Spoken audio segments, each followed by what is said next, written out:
hajat-hajat kita semua fid din wa dunya wal akhirah. Amin amin ya rabbal alamin.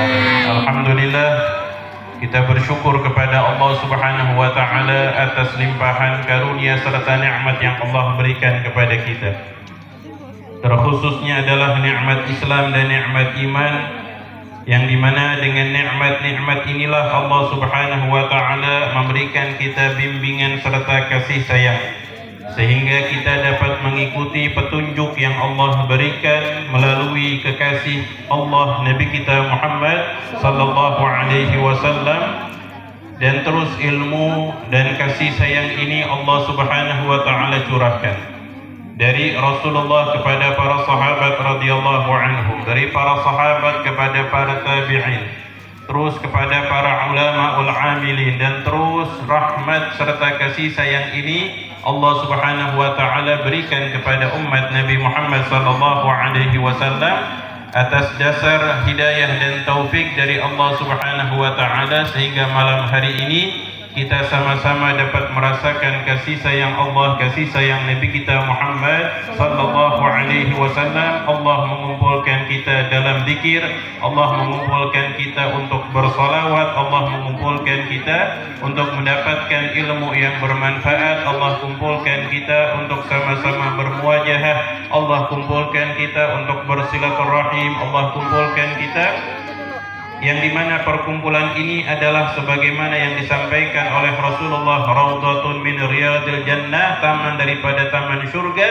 Dan mudah-mudahan sebagaimana Allah kumpulkan kita di tempat yang mulia ini, kelak Allah kumpulkan kita di tempat yang mulia bersama Nabi Muhammad sallallahu alaihi wasallam. Amin ya rabbal alamin. Maka banyak nikmat yang Allah berikan, ya, dengan dasar nikmat Islam, nikmat iman, plus Allah tambahkan nikmat kita dijadikan umat yang paling mulia, umat Nabi Muhammad sallallahu alaihi wasallam. Tadi sudah banyak yang disampaikan oleh Habib Thaha Fikri Assegaf, banyak ilmu yang sudah disampaikan. Tinggal bagaimana kita mengamalkan dan mendapatkan keberkahan ilmu tersebut. Dan sebagaimana juga disampaikan di dalam hadis Nabi sallallahu alaihi wasallam, bahwasanya iman kepada Allah Subhanahu wa taala itu terkadang bertambah dan terkadang berkurang. Bertambah dengan taat dan berkurang karena maksiat. Bertambah iman kepada Allah Subhanahu wa taala di antaranya dengan berzikir, jaddidu imanakum bila ilaha illallah. Ya, update, perbaharuilah, kuatkanlah iman kalian dengan kalimat zikir la ilaha illallah. Dan juga iman akan meraih kesempurnaan bukan karena banyaknya ibadah kepada Allah, bukan karena banyaknya salat, bukan hanya karena banyaknya zikir, bukan hanya karena banyaknya bersedekah atau banyaknya berpuasa. Tapi Nabi Shallallahu Alaihi Wasallam seringkali ketika menyampaikan kesempurnaan iman itu diraih bagi seorang hamba, yaitu karena di dalam hatinya ada mahabbah, ya, di dalam hatinya ada rasa cinta. Makanya Nabi Shallallahu Alaihi Wasallam menyampaikan di dalam hadis riwayat Tirmidzi, la yu'minu ahadukum hatta akuna ahabba ilaihi min walidihi wa waladihi wan nasi ajma'in hatta nafsul lati baina janbih. Tidak sempurna iman seseorang sampai aku, kata Rasulullah, lebih dia cintai dibandingkan dengan kedua orang tuanya, dibandingkan dengan anak-anaknya, dibandingkan dengan seluruh manusia, bahkan dibandingkan dengan dirinya sendiri. Maka dengan dasar cinta kepada Nabi Muhammad sallallahu alaihi wasallam, yang dimana Rasulullah menyampaikan harus lebih besar cintanya kepada Nabi Muhammad, bahkan dibandingkan dengan kedua orang tua, bahkan dibandingkan dengan anak-anaknya, bahkan dibandingkan dengan siapapun yang ada di bumi ini, bahkan dibandingkan dengan dirinya sendiri. Kalau mau sempurna imannya, harus lebih besar cintanya kepada Nabi kita Muhammad sallallahu alaihi wasallam. Makanya para sahabat radhiyallahu anhum itu benar-benar gembira ketika disampaikan almar'u ma'a man ahabba yaumal qiyamah, seseorang itu bersama orang yang paling dicintai kelak pada hari kiamat. Kenapa? Karena memang hati mereka itu besarnya cintanya hanya kepada Nabi Muhammad sallallahu alaihi wasallam. Ada kisah di dalam persiapan peperangan Badar. Ketika ingin menghadapi orang-orang kafir yang jumlahnya 3 kali lipat bahkan lebih dari jumlah kaum muslimin, itu Rasulullah dan para sahabat, dan sudah hampir terjadinya peperangan. Ketika Rasulullah sedang merapihkan saf barisan para sahabat, maka Nabi Shallallahu Alaihi Wasallam merapihkan saf itu sambil bawa tongkat, atau disebutkan di dalam sirah itu beliau membawa anak panah, ya, sebagai tongkat atau rotan yang tujuannya untuk merapihkan saf ketika ingin berperang. Maka ketika Rasulullah sedang merapihkan saf, gak sengaja terkena dan terpukul terhadap seorang sahabat yang bernama Sawat.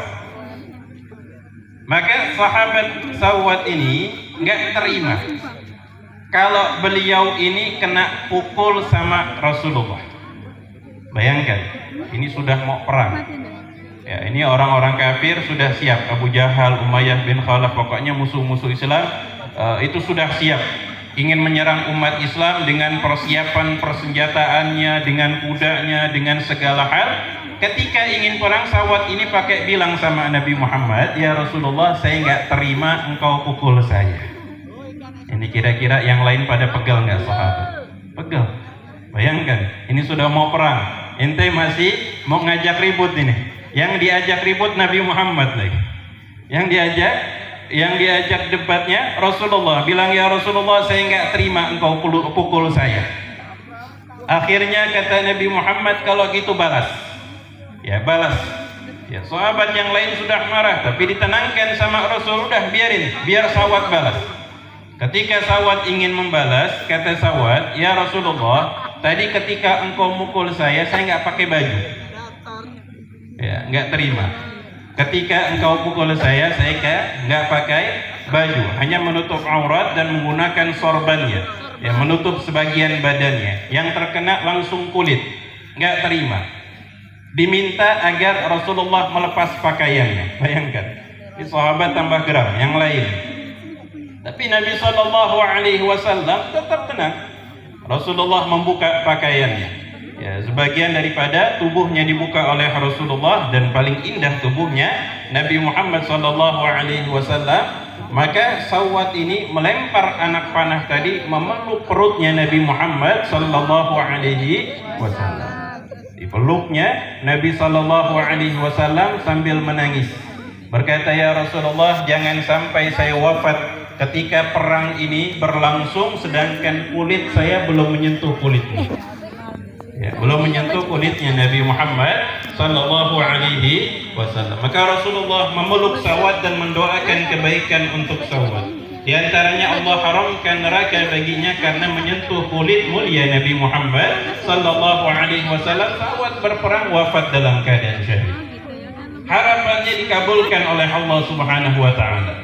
Ya, dan banyak kisah-kisah yang lain dalam peperangan Badar. Ini hanya sedikit gambaran begitu besar cintanya para sahabat radhiyallahu anhum kepada Nabi Muhammad sallallahu alaihi wasallam. Bahkan ketika di penghujung hayatnya yang difikirkan adalah bagaimana kedekatannya dengan Rasulullah. Bagaimana kedekatannya dengan Nabi Muhammad sallallahu alaihi wasallam. Maka Rasulullah ketika menyampaikan tidak sempurna iman kecuali lebih cinta kepada Nabi Muhammad dibandingkan kedua orang tuanya, ini tadi sudah banyak disampaikan oleh Habib Thaha Fikri. Ya, sudah banyak disampaikan yang bermakna daripada kalimat hal tersebut. Yang di dalamnya ada hikmah yang besar khususnya di zaman sekarang ini. Ketika Rasulullah menyampaikan agar kita sebagai anak lebih cinta kepada Nabi Muhammad dibandingkan kedua orang tua, karena yang mengajarkan anak untuk memuliakan orang tua adalah Nabi kita Muhammad sallallahu alaihi wasallam. Yang mendidik kita, mengajarkan kita untuk memuliakan orang tua kita adalah Rasulullah. Maka sungguh pendusta orang yang bilang cinta sama Nabi Muhammad tapi dia tidak berbakti kepada kedua orang tuanya. Ya, jadi jangan dianggap anak yang cinta sama Nabi Muhammad, mengaku dia cinta, senang sholawat, senang dengan hal-hal yang baik, tapi sama orang tuanya durhaka, ini cinta dusta. Ya, karena cintanya sama Rasulullah tidak dibuktikan dengan ajaran yang diajarkan oleh Rasulullah Sallallahu Alaihi Wasallam. Begitu pula cintanya orang tua kepada anaknya, harus lebih cinta kepada Nabi Muhammad. Agar apa? Agar paham bagaimana mendidik anak-anak khususnya di zaman sekarang. Kalau kita sebagai orang tua tidak mengetahui bagaimana Rasulullah mendidik anak-anaknya, atau para sahabat atau para alim ulama, tadi kisahnya juga sudah dapat kita kan. Ya, bagaimana seorang ibu yang memikirkan anaknya Al-Imam Al-Habib Abdullah bin Alwi Al-Haddad supaya bisa mendapatkan ilmu, bisa baca Al-Quran, bisa hafal Al-Quran. Dan orang tua yang ingin membuktikan cintanya kepada Nabi Muhammad adalah ketika mendidik anak-anaknya supaya cinta kepada Rasulullah, mendidik anak-anaknya supaya mengikuti ajarannya Nabi Muhammad. Tapi kalau orang tua yang nggak peduli, dibiarin aja anaknya mau ini mau itu terserah, yang penting anaknya senang, walaupun di dalamnya sudah jelas banyak kesalahan, maka ini bukan orang tua yang cinta kepada Nabi Muhammad Sallallahu Alaihi Wasallam. Begitu pula Rasulullah menyampaikan agar kita lebih cinta kepada Nabi Muhammad dibandingkan seluruh manusia. Karena yang mengajarkan cinta kita kepada manusia adalah Nabi Muhammad Sallallahu Alaihi Wasallam. Yang mengajarkan kita cinta adalah Rasulullah. Ya, Rasulullah menyampaikan khairun nas anfa'uhum linnas. Sebaik-baiknya manusia adalah yang paling besar memberikan manfaat kepada orang lain. Rasulullah Sallallahu Alaihi Wasallam mengajarkan di dalam hadisnya, la yu'minu ahadukum hatta yuhibba li akhihi ma yuhibbu li nafsihi. Tidak sempurna iman seseorang sampai dia cinta kepada saudara muslimnya sebagaimana dia cinta terhadap dirinya sendiri. Maka ini pula dianggap orang yang berdusta ketika dia mengaku cinta kepada Nabi Muhammad sallallahu alaihi wasallam, akan tetapi kerjaannya adalah mengadu domba di antara umat Islam. Kerjaannya adalah menjatuhkan golongan di antara golongan umat Islam. Kerjaannya adalah untuk menghina dan merendahkan di antara saudaranya umat Islam. Ini bukan orang yang cinta kepada Rasulullah sallallahu alaihi wasallam. Karena Nabi Muhammad nggak pernah melakukan hal yang seperti itu. Ya, para sahabat radhiyallahu anhum nggak pernah melakukan hal yang seperti itu.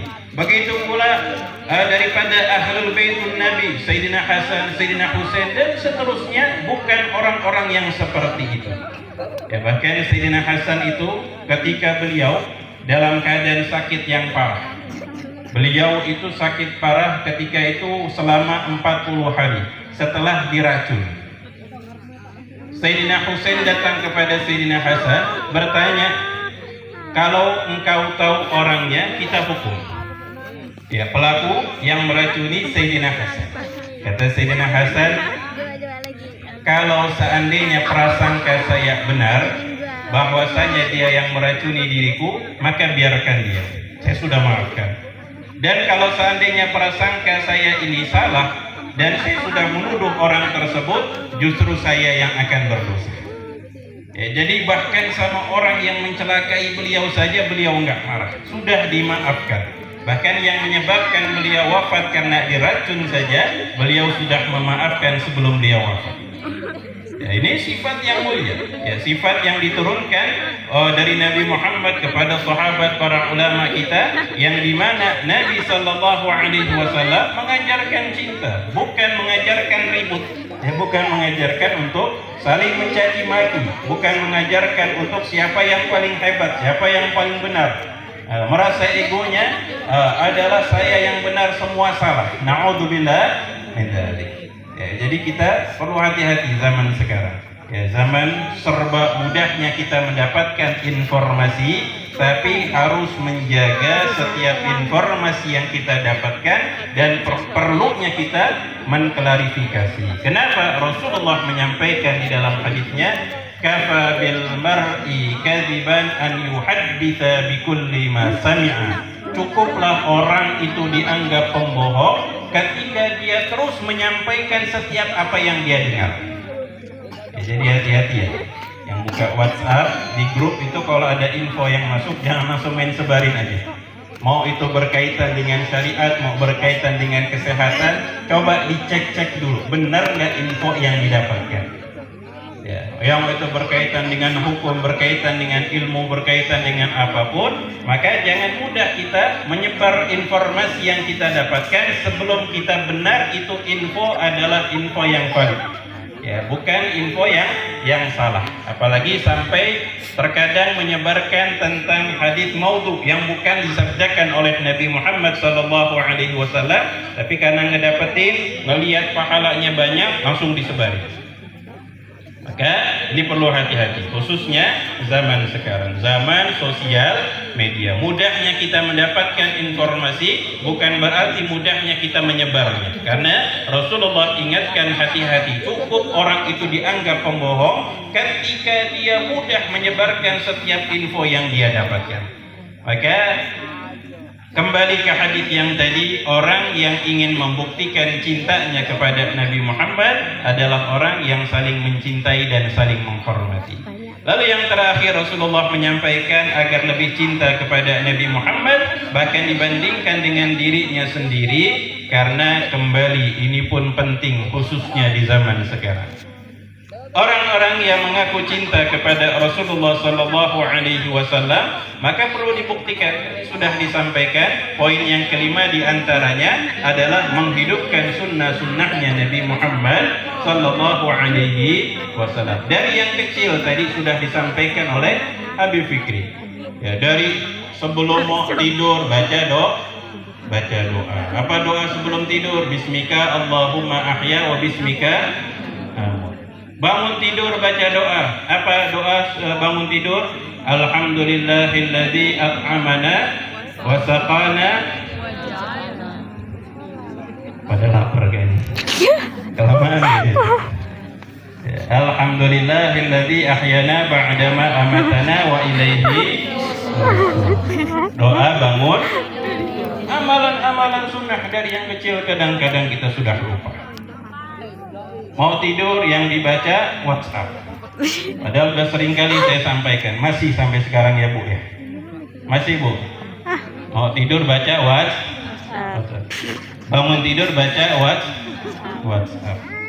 Ya, pikiran zaman sekarang. Belum lagi banyak hal-hal yang lainnya. Baca Al-Quran, baca surat Tabarak, banyak amalan-amalan yang disunnahkan oleh Nabi Muhammad SAW. Maka itulah cara kita membuktikan cinta kepada Nabi Muhammad melebihi cinta kepada diri kita sendiri, yaitu dengan menghidupkan sunnah-sunnahnya Rasulullah Sallallahu Alaihi Wasallam. Hadirin hadirat yang dimuliakan oleh Allah Subhanahu Wa Taala, ini mukaddimah.